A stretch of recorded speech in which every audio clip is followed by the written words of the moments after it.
Jennifer Walsh had been cataloging items for the estate sale when she found the framed photograph tucked behind other pictures in Mrs. Catherine Miller's attic in Charleston, South Carolina.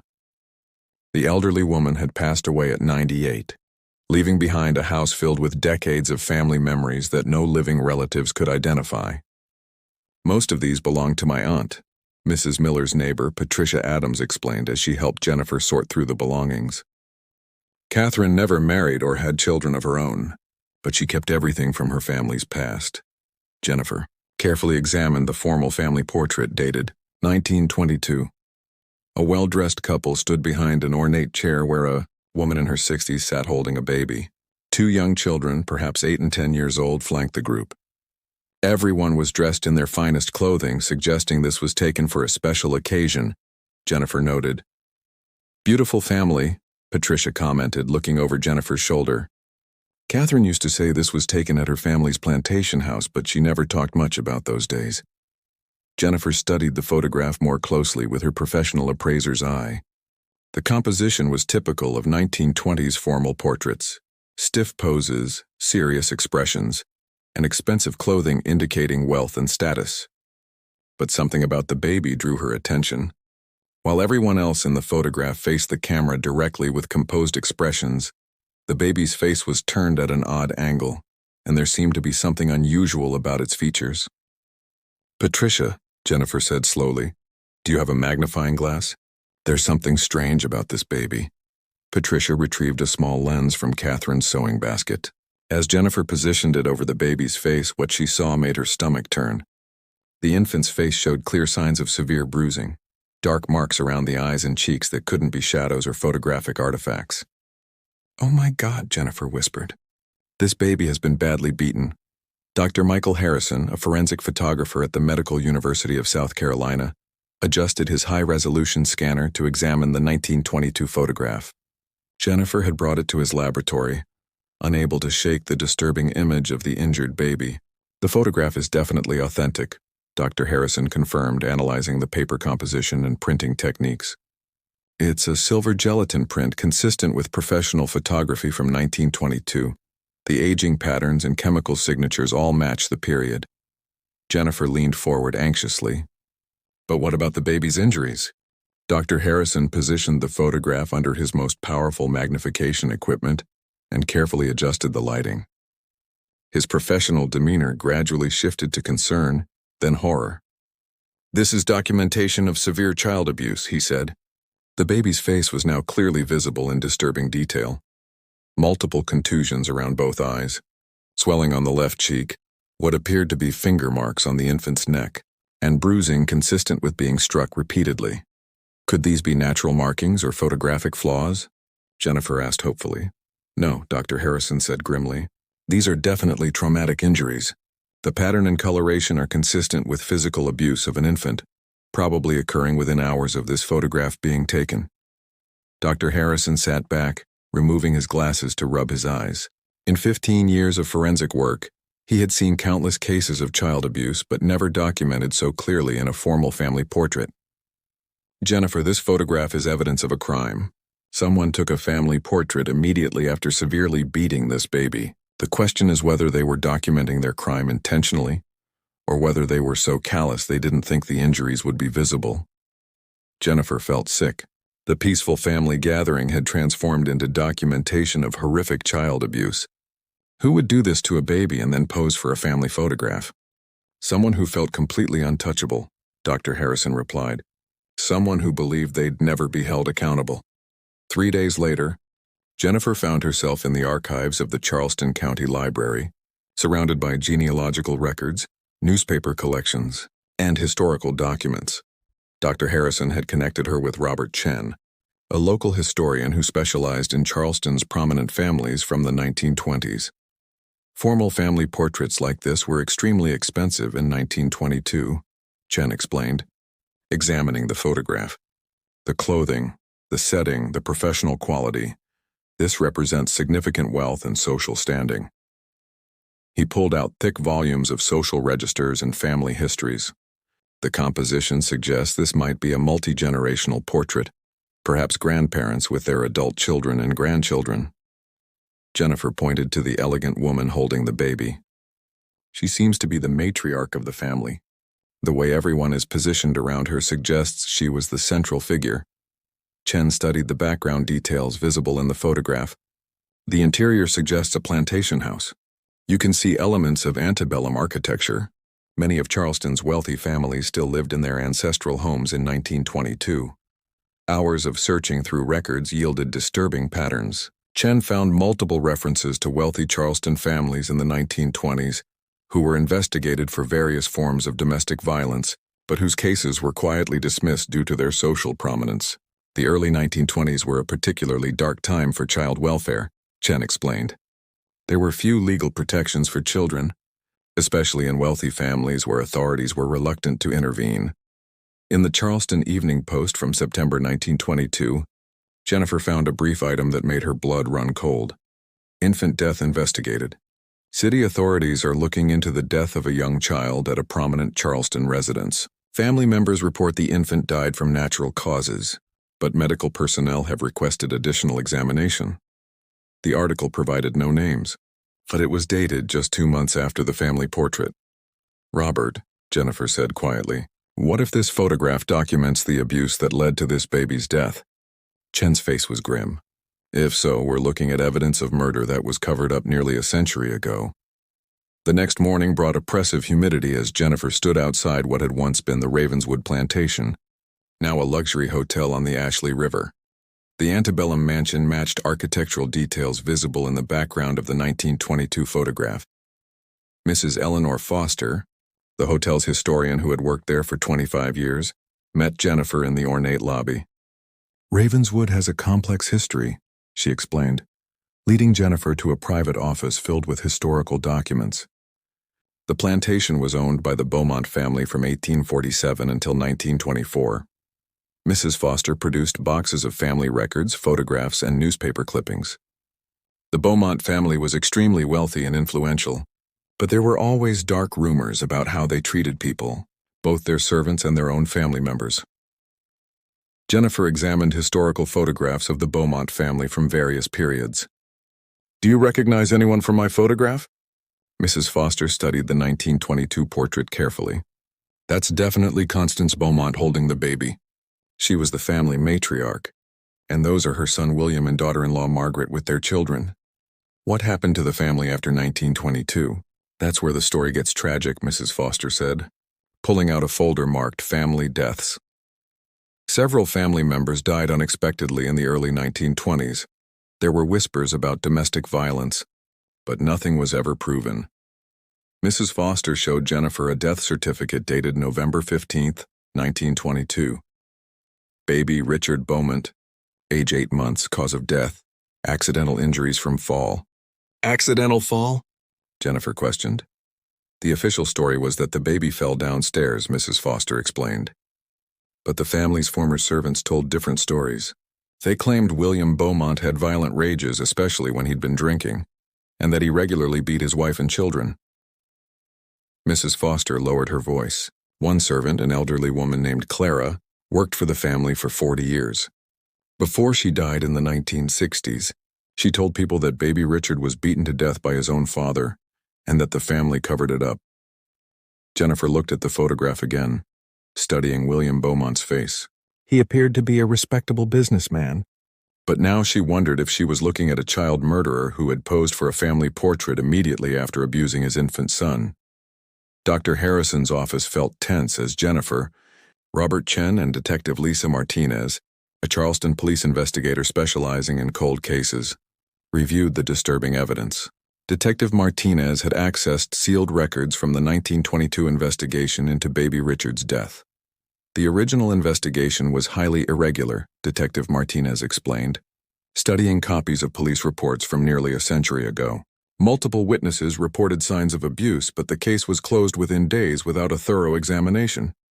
She spread out documents showing the extent of official corruption. The Bowmont family had connections throughout Charleston's power structure. The police chief, the coroner, even the judge all had business relationships with the family. Chen had discovered additional information about the family servants. "I found employment records showing that several servants quit the Bowmont household immediately after baby Richard's death. That level of staff turnover was highly unusual. Dr. Harrison had been re-examining the photograph with specialized equipment. The baby's injuries are consistent with shaken baby syndrome combined with physical assault. The pattern of bruising suggests the child was grabbed forcefully around the face and neck. Jennifer found a handwritten statement in the police file that had been marked discredited. Do not pursue. It was signed by Clara Washington, the family's longtime cook. I seen Mr. William hit that baby many times. The night before the picture was took, he was drunk and angry about business troubles. Baby Richard was crying. Mr. William just lost his mind. He shook that baby so hard I thought he was going to kill him right then. Mrs. Margaret tried to stop him, but he hit her too. Clara's statement continued. Next morning, they called in the photographer like nothing happened. That baby could barely hold his head up, but they made us all act like everything was normal. Mrs. Constance kept saying the bruises would fade and nobody would remember. Detective Martinez had found similar statements from other servants, all dismissed by investigating officers. Every witness who tried to report William Bowmont's abuse was either intimidated into silence or had their testimony ruled inadmissible, she said. They took this photograph as proof that the family was respectable, but instead, they created permanent evidence of their crime. The Medical University of South Carolina's pathology department felt clinical and sterile as Jennifer and Detective Martinez met with Dr. Patricia Wong, a forensic pathologist who specialized in historical cases involving child abuse. Even without examining the actual remains, this photograph provides compelling evidence of fatal child abuse, Dr. Wong explained, studying high-resolution images of baby Richard's injuries. The severity and pattern of bruising indicate repeated intentional violence against an infant. These injuries around the eyes and face are consistent with what we call raccoon eyes, typically caused by severe head trauma. The bruising on the neck suggests manual strangulation. Detective Martinez had obtained baby Richard's original death certificate and autopsy report. The 1922 coroner listed the cause of death as an accidental fall resulting in head trauma, but a note in the margin, written in small print, read, "Injuries inconsistent with reported accident. Family refuses further examination. Case closed by order of Police Chief Morrison." Dr. Wong compared the photographic evidence with the official autopsy findings. The injuries visible in this photograph are far more extensive than what the coroner documented. Either he was incompetent, or he was deliberately falsifying the report. Given the Bowmont family's influence, which seems more likely, Jennifer asked. Deliberate cover-up, Dr. Wong replied without hesitation. The pattern of injuries, the family's behavior in posing for a photograph so soon after the abuse, the rushed investigation, everything points to a coordinated effort to hide murder. Chen had been researching similar cases from the same era. I found records of at least 6 other suspicious child deaths in prominent Charleston families between 1920 and 1925. All were ruled accidental. All investigations were brief, and in every case, witnesses who tried to report abuse were silenced. William Bowmont wasn't an isolated case, Detective Martinez realized. He was part of a system that protected wealthy men who murdered their own children. The photograph had revealed not just one crime, but evidence of systematic protection of child murderers among Charleston's elite families. Back in Charleston, Chen had made breakthrough discoveries in the Bowmont family's private papers, which had been donated to the South Carolina Historical Society after the last family member died in the 1980s. The family kept extensive records, Chen explained as they gathered in Dr. Harrison's office. Letters, diary entries, even business correspondence referenced the problems with William's temper. He had found a letter from Constance Bowmont to her sister, dated October 1922. William's drinking has gotten worse since the incident with little Richard. Margaret is terrified to be alone with him. I fear for the other children's safety, but what can we do? If word got out about what really happened, our family's reputation would be destroyed forever. Jennifer discovered Margaret Bowmont's diary entries from the weeks following her baby's death. The writing revealed a woman living in terror. I cannot sleep. Every time I close my eyes, I see Richard's little face so hurt and frightened. William says I must never speak of it, that it was an accident, but I know the truth. I know what he did.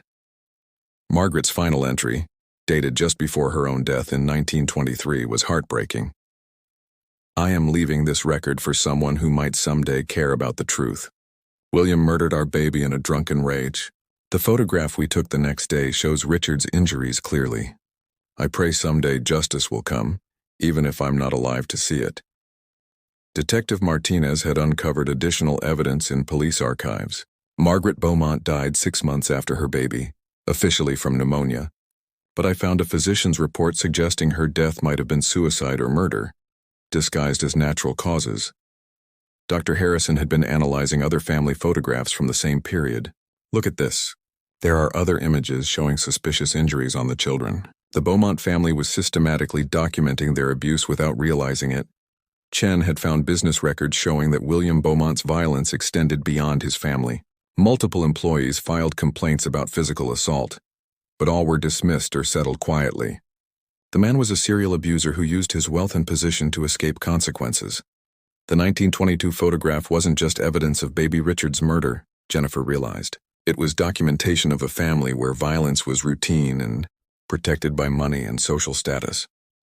The Charleston Police Department's basement archives held records that painted a disturbing picture of systematic corruption in the 1920s. Detective Martinez had spent weeks uncovering the full scope of crimes that had been covered up to protect influential families. It wasn't just the Bowmont case, Martinez explained as she spread out dozens of files. Between 1920 and 1930, at least 15 suspicious deaths involving prominent families were investigated and quickly closed without resolution. Jennifer examined reports of other cases. Wives who died from accidental falls downstairs, children who suffered unfortunate accidents, servants who disappeared after witnessing domestic violence. In every case, brief investigations concluded with no charges filed. Chen had found financial records showing systematic bribery. Police Chief Morrison, Coroner Stevens, and Judge Franklin all received regular payments from various wealthy families. It was an organized system of legal corruption. Dr. Harrison had been analyzing other family photographs from the era, looking for signs of abuse that had been hidden in plain sight. We found at least 8 other family portraits showing evidence of recent violence. Bruises, cuts, fearful expressions that suggest ongoing abuse.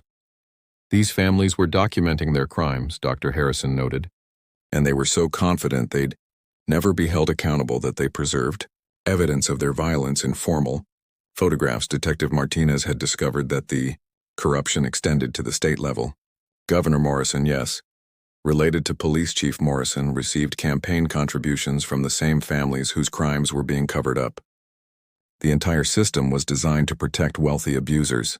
Jennifer found a particularly disturbing document, a 1923 letter from a Charleston physician to state authorities reporting multiple cases of suspicious injuries in children from prominent families. The letter was stamped "Dismissed insufficient evidence" and filed away without investigation. Dr. Samuel Richards tried to report what he was seeing, Jennifer read from the letter. He documented case after case of obvious child abuse, but every report was ignored or suppressed. Chen had located Dr. Richards' complete records hidden in his family's papers. He kept detailed documentation of every suspicious case he encountered, hoping someday the evidence could be used to seek justice. The 1922 photograph of baby Richard had opened a window into decades of systematic violence and corruption that had protected child murderers and allowed them to continue their crimes with impunity. The breakthrough came when Patricia Adams, Catherine Miller's neighbor, called Jennifer with startling news. While cleaning out more of Catherine's belongings, she had found a hidden compartment in an old desk containing letters and documents that Catherine had kept secret her entire life. Catherine was a Bowmont, Patricia announced when they gathered at the house. Her real name was Catherine Bowmont Morrison. She was William Bowmont's younger sister, and she spent her entire life carrying the guilt of what her family did. The hidden documents included Catherine's own account of baby Richard's murder, written in 1945 when she learned that William had died without ever being held accountable. "I was only 16 in 1922, but I saw everything. I watched my brother beat that innocent baby until it could barely breathe, then force us all to pose for a photograph the next day, as if nothing had happened. Mother insisted that family reputation was more important than justice. I have lived with this shame my entire life." Catherine's letter continued, I kept the photograph all these years as evidence, hoping someday someone would be brave enough to seek justice for little Richard. I changed my name and never married because I couldn't bear the thought of bringing children into a world where such evil could be protected by money and position. Jennifer discovered that Catherine had spent decades trying to find ways to expose her brother's crime. She had written to authorities multiple times over the years, always using anonymous letters trying to provide information about baby Richard's death. Patricia found additional documents showing that Catherine had secretly donated money to child protection organizations throughout her life. She was trying to make amends for her family's crimes. Detective Martinez had worked with federal authorities to officially reopen the case. Even though William Bowmont has been dead for decades, we can still provide official recognition that baby Richard was murdered and clear the record of the false accidental death. Ruling, Dr. Harrison had created a comprehensive forensic report documenting the evidence of abuse visible in the photograph. This case will be used to train investigators in recognizing signs of historical child abuse that were previously overlooked. Catherine's final letter, dated just months before her death, revealed her hope. I pray that someday baby Richard's death will serve to protect other children. The photograph shows the truth that my family tried to hide. Let it speak for all the innocent victims who were silenced by wealth and power. 6 months after the discovery, Jennifer stood in the Baby Richard Bowmont Memorial Garden, a small section of Charleston's Marion Square dedicated to child victims of domestic violence. The case had sparked widespread reform in how historical crimes involving child abuse were investigated and prosecuted. Dr. Harrison had worked with the Charleston Police Department to establish new protocols for examining historical evidence of child abuse in wealthy families. Catherine Beaumont Morrison's courage in preserving evidence has opened dozens of similar cases across the South. Detective Martinez had used the Bowmont case to identify patterns of corruption and cover-ups that had protected child abusers for decades. We've reopened investigations into at least 20 suspicious child deaths from the 1920s and 1930s. Chen had established a research program at the Charleston Museum focused on uncovering hidden histories of domestic violence in prominent families. Richard's story has inspired other families to come forward with evidence of historical abuse that was covered up. Patricia Adams had worked with child protection agencies to ensure that Catherine Miller's estate was used to fund programs helping abused children. Catherine spent her life trying to make amends. This foundation continues her work. Jennifer often returned to look at the 1922 family portrait, now displayed in the memorial garden with full context about Richard's murder and his family's cover-up. When visitors asked about the baby's injuries, she would explain how one photograph had exposed a century-old murder and inspired modern reforms in child protection. The Bowmont case had led to new legislation requiring thorough investigation of any child death involving wealthy or influential families, preventing the kind of systematic cover-ups that had protected William Bowmont. Most importantly, Richard's story reminded society that child abuse occurs in all social classes and that wealth and position should never protect those who harm children. The peaceful family portrait that seemed to show a respectable Charleston family had revealed itself to be documentation of a horrific crime, preserved by a guilty sister who spent her lifetime hoping someone would finally seek justice for her murdered nephew. Baby Richard's face, with its clear evidence of abuse, had finally spoken the truth that his family tried to silence, ensuring that his death would protect other children from similar violence.